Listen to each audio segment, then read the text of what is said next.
Who said South Africa ain't the real South Africa? Well, I've already dispelled this in one of my last videos after spending 10 days in the village of Msinga in KZN of KwaZulu Natal in South Africa. Yes, for many in the comments, I know it's not proper Durban, but for people globally that don't know, that Durban is in KZN as a province, I thought it was important to show this is also that province that you know of globally, even though you only know of the beaches, the developed area. There's a beautiful country mountainside that awaits you. And so I learned that by spending that amount of time in the village. And in this video, I want to talk about more things that I learned living in the village in South Africa. Welcome to the channel. My name is Ashley. On my channel, Ashley in Africa, I share my life and my experience of living here on the continent with my two young girls. We live in Johannesburg, South Africa. And yeah, we're going on over a year now of living here. And it's amazing. Gratitude all around. So grateful. I'm also the founder of Africa Investors Academy, a community of global entrepreneurs building location-independent businesses for the growth of Africa. We're building tourism businesses, exporting businesses, personal and professional development businesses, content, media brands, and it's incredible to see our community grow, the businesses, the caliber of businesses that are coming in, the advisor network. So if you have a desire to build businesses in any of those industries, we would love to have you in the community. And we'll also be announcing some really fun events that are going to be taking place in 2024, but stay tuned to that. If you'd like to learn more, visit the link in the description, head to africainvestorsacademy.com. Get on the email list so that you can hear updates about those events that are happening first. All right. So what did I learn living in the village of South Africa? I learned a lot, but the first thing that I learned was that community is everything. It's everything. We are a community people, melanated people, indigenous to this earth, indigenous to this land. We are community people. And so when we are brought into spaces that don't identify community or represent more individualism, we adapt those cultures, but they don't work in our benefit. Thus, we're seeing one of the highest epidemics of mental illnesses ever in the West. We're seeing, the highest epidemics of illness and sickness and things that aren't the best, where families aren't being respected, children aren't being respected. Community is not a priority in the Western culture, but it is in African culture. And I learned that how important it was. I got to see people from all over the village come to dinner, or just come to listen to music, get candy, listen, have cold drink, right? Have soda, have dance competitions. Nobody knew these folks' names, right? But it was a community effort. And it was beautiful. And even our presence, even being invited and being hosted by our host family, Mambelile and Dr. Sipo, Sitole, was a product of the culture of community that they value, that they live out every day, not only in their personal lives but in their work life. But community is everything, and it is so important, and it's something that no one should not experience. If you are a melanated person, if you are an African person, being separated from that is just such a detriment to our physical and mental health. We need community. We live and breathe in community and we thrive in community. And so it is so important. It's one of the top things that I learned being in the village in South Africa. The next thing is that Africans are the most powerful people on this earth.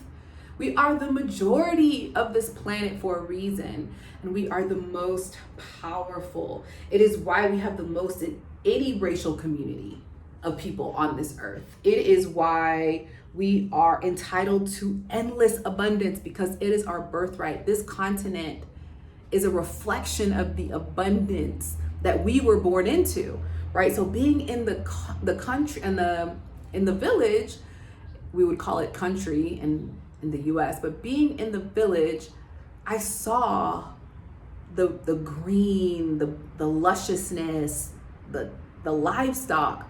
I saw exactly what the British were fighting for when they came into this country, what the Dutch fought for, because the beauty of this country is just unmatched. And people of this land, when that is your home, when that is your day-to-day, your vibration is high, your needs are met. So you are just in a place of peace that is powerful. Thus, it's why this continent and this country specifically has been through so much, and this continent has been through so much, and it will continue to go through so much, because our people, we need to be reminded of what I was reminded of our power and our abundance and our naturally born abundance that we come from. So the people that are in these cities of Johannesburg, Cape Town, and where you're seeing increased poverty, and yes, it's all over the country, it's all over the world. And people that were forced out of their villages into these places to compete for economic opportunities. We were brought out of our natural environment to compete in ways that we never competed before.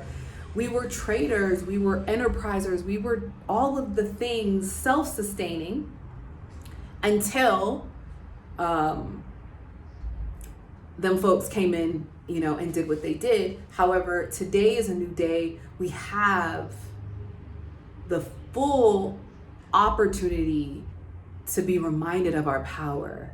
And the more time that I spent in the country of South Africa, I realized the villages of South Africa in Masinga, I just was reminded of it. And I was like, this why they was here doing what they was doing, trying to get this land, because our people are powerful. And so Black South Africans, the indigenous South Africans of this country, I honor you. I'm grateful for your love and support of this channel, but also your resilience and how critical you are of what is happening, what needs to change, taking change into your own hands, because the people of this land, this country, this continent are the most powerful people in the world. And I learned that and was reminded of that in the village. The next thing that I learned living in the village of Masinga in South Africa is Africans don't waste nothing. So while I knew this, and I started to learn this a bit in Tanzania, it's a whole different ballgame in the village, okay? When the chickens were slaughtered, the entire chicken was consumed from the head to the toe, okay? The chicken feet are called runners. The best, amazing, enjoyed them. I didn't have any chicken head or whatever, but the bride of the chicken, that was hard body chicken, so we didn't braai it, but we bride the belly, the heart, all that. Yeah, nothing was wasted. And when goats and cows are slaughtered, nothing is wasted. I watched some cow feet, hooves, with the hooves and the hair, be roasted. I mean, the hair gets burnt and you use the hair for something. You use the hide for something. You eat every edible part, even if I don't think it's edible. If it's inside the body, it's edible, from the tongue to the feet, to the tail, to the everything, intestine, everything. Africans don't waste anything, okay, in the village. Nothing is wasted. I learned that everything, right? Even the veggie scraps. So the veggie scraps from when we're cutting the onions, the carrots, the cabbage, the yam, that would even go into a pile outside for the chickens and the goats to eat. And you know, it was beautiful. It was a beautiful thing to experience. Reminder of how wasteful we can be in the West, even in the city, right? Because consumerism is what happens when you're in places that are more developed. And so you don't depend on every single piece of the thing. And I'd love to get back to that a bit more.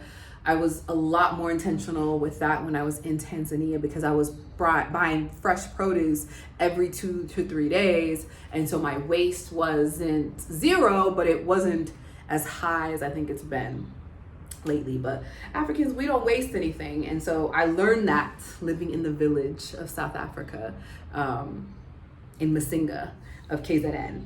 And the last thing that I learned, or more that I was reminded of, was to never forget your why. Know where and why you come from, right? So knowing where you come from and why, that's how I meant to say it. Knowing where you come from and why is so important. It is the most valuable thing I have experienced being here on the continent. It has like re-engaged or like revived, that's the word I'm looking for, my sense of self, my confidence, because I know that my original language wasn't English. I know that my original spiritual practice was not Christianity that I learned at a mega church in America. I know that my original family structure was not a single parent household. I know that I come from a land of abundance and not a land of lack. I know that because I spent time in the village. I lived in the village, and so many of us are walking around with this diluted confidence, this diluted self-awareness, this diluted sense of self and knowing, this diluted mission, this diluted purpose, because we don't know where we come from. We've adopted purpose that equals productivity, that equals capital, that equals having things, when in actuality that is not who we are or who we're meant to be. Because things are amazing, of course, I like nice things, and I attract those things because I am an abundant being that comes from abundance. But if that's all you see, then that is what you know. And I think living in these concrete jungles, growing up competing with others and having to climb the corporate ladder doesn't teach us abundance, and it actually teaches us competition. It teaches us lack. But we're not a people that come from lack. We're a people that come from abundance. And so knowing where and why you come from, why I do a thing because I come from a place of abundance, and knowing why was a beautiful reminder. It's no one's fault necessarily that we come from that, right? Society's fault, but it's our responsibility. Because if we desire to live a more fulfilled life, then we got to take it back to the source. And for me, that was the motherland. For you, that might be something different. But either way, you know, whatever is your compass, whatever is your why, know that. And living out a bigger purpose in your life, if that matters to you, and you have an opportunity to return to where you come from, or the land of your ancestors? I don't know. I would totally do it. So if you have a desire, you want to learn more, I suggest that you sign up for the email list at AfricaInvestorsAcademy.com. We're going to be announcing some really powerful investor summits this year. And if you want to be the first to know, get on that email list. The link is in the description. Can't wait to share those updates with you. But until the next video, I will see you soon.